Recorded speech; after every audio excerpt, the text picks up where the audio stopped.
Bonjour les amis, c'est Chris, on se retrouve pour notre vidéo habituelle hebdomadaire, donc le point sur les oiseaux et les élevages. Donc ici on va commencer par ce premier couple là. Pour le moment il ne se passe rien du tout, donc ils sont séparés encore parce que la femelle ne donne aucun signe de vouloir faire quoi que ce soit. Donc ça arrive, donc peut-être une femelle qui est un peu jeune encore, donc on verra, mais bon, pourtant elle semble être bien énervée par moment, mais il se passe rien, donc c'est pas grave. On va les laisser avancer à leur rythme. Alors, on va continuer ici sur cette femelle. Le nid a été mis et elle a commencé à tourner un petit peu des brins de charpie dedans, vous voyez ici. Donc là aussi, ça y va tranquillement. Celle-là ici, je viens de lui mettre le nid aujourd'hui. Donc, bon, elle donne des signes d'impatience, donc elle m'a déchiré un peu le fond de cage, etc. Donc, bon, on va voir. On va la laisser aussi avancer. Ici, celle-là, ben, elle a bien attaqué aussi le nid. Elle commence à bien le tourner. Donc, voilà. On va attendre quelques temps pour voir si ça se confirme et puis lui mettre le mâle. Alors, bonne nouvelle ici, vous voyez une femelle au nid. Donc je vous ferai voir après les œufs. Donc la ponte est en cours, elle a fait son troisième aujourd'hui.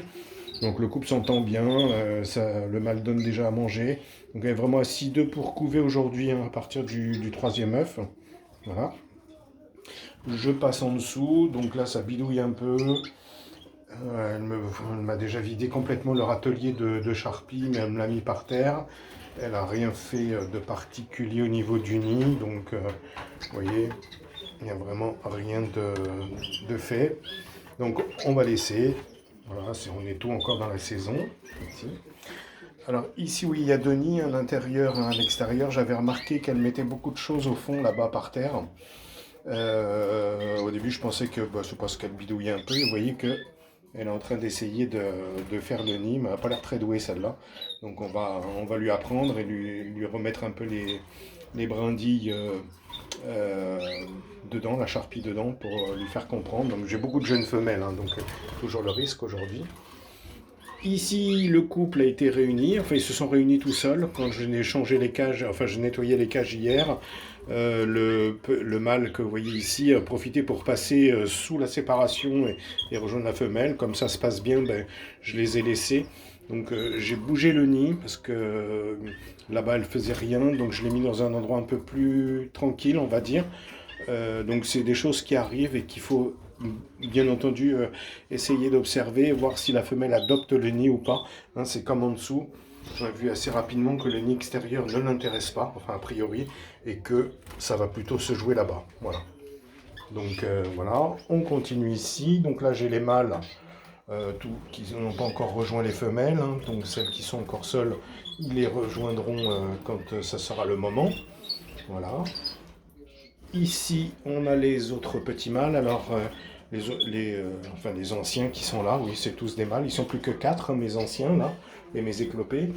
Donc, le petit jeune, là, ici, avec sa patte en moins. L'autre, ici, en bas.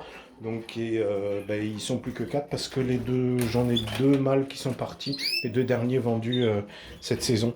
Donc, il me reste ce mâle-là au cas où. Voilà. Et j'ai une autre femelle que j'ai mis en réserve. Alors ici, ce couple maintenant de rouge, je les ai regroupés depuis quelques jours. La femelle avait bien entamé le nid. Et depuis hier, ben, ils ont tout viré. Et donc le mâle en transporte un peu partout. Il essaye de stimuler un peu la femelle pour refaire le nid. Donc elle avait bien avancé. C'est pour ça que je les ai regroupés. Et puis ben, c'est des choses qui arrivent. Hein. Vous allez voir souvent dans les couples, ils font, ils défont, ils refont, ils redéfont. Et puis à un moment, ils ne touchent plus à rien. Et c'est la ponte. Voilà. Ici, le nid est vraiment terminé depuis quelques jours. Vous voyez, j'essaye de vous l'ouvrir un peu. Je n'y arrive pas. Voilà. Voilà. Le nid est bien tourné.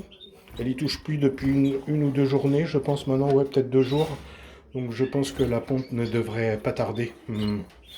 Donc cette semaine, ça devrait être bon pour eux. Elle touche plus à la charpie là-bas. Donc voilà. Et la dernière petite femelle ici en réserve au cas où, celle qu'elle attend moins mais que je laisse tranquille pour le moment. Elle donne aucun signe particulier de vouloir faire quelque chose. Vous voyez, un stade différent malgré la même préparation.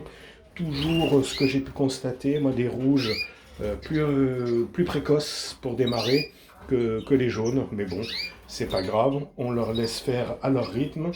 Il faut être patient, attentif à ce qui se passe. Et puis après, ça va bien aller. Voilà. Donc je pense aussi qu'il y en a certaines qui avaient commencé et qui ont un peu arrêté leur velléité de faire les nids parce que ça s'est rafraîchi dans ma région les températures dans la semaine. Donc ça peut jouer aussi. Hein. Donc je vais passer, vous emmener dans la pièce à côté pour vous faire voir un peu les œufs et parler un peu de la méthode des œufs factices. Parce que là, ce qu'elle coupe, ce sont des faux œufs.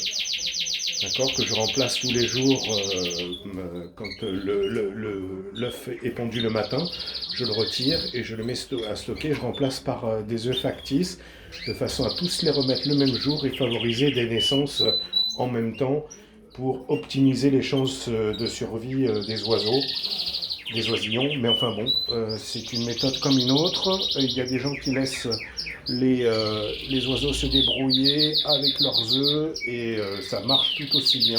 Mais j'ai des meilleurs résultats moi quand je les enlève. Regardez l'ancien là qui siffle. Voilà.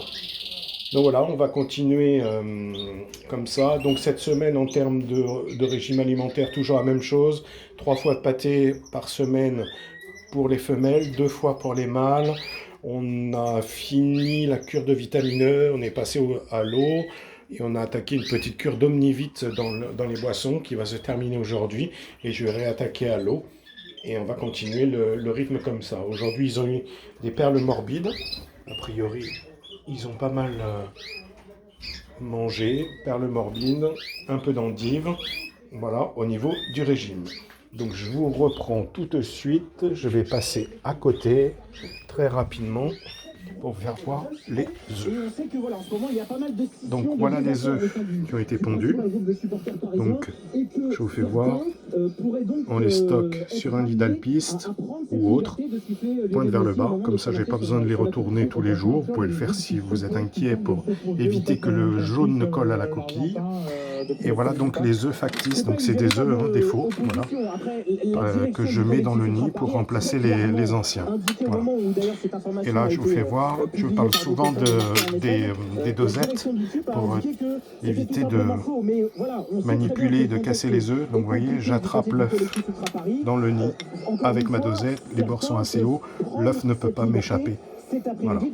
Donc c'est ma technique et c'est aussi les dosettes que j'utilise pour faire les doses de nourriture pour les oiseaux, une dose par oiseau. Voilà, donc bonne nouvelle de cette semaine, la première ponte en cours. On va voir ce que ça va suivre, ce qui va suivre. Donc a priori, ça démarre bien et on va laisser continuer et faire la nature. Je vous passe un bonjour à tous, un bon dimanche, plein de bonnes choses pour vos élevages. N'hésitez pas à liker, à commenter, à poser des questions et surtout à vous abonner. Et merci à tous les abonnés, nouveaux ou anciens, et un grand coucou à tous les amis du groupe WhatsApp. Ciao, ciao, c'était Chris.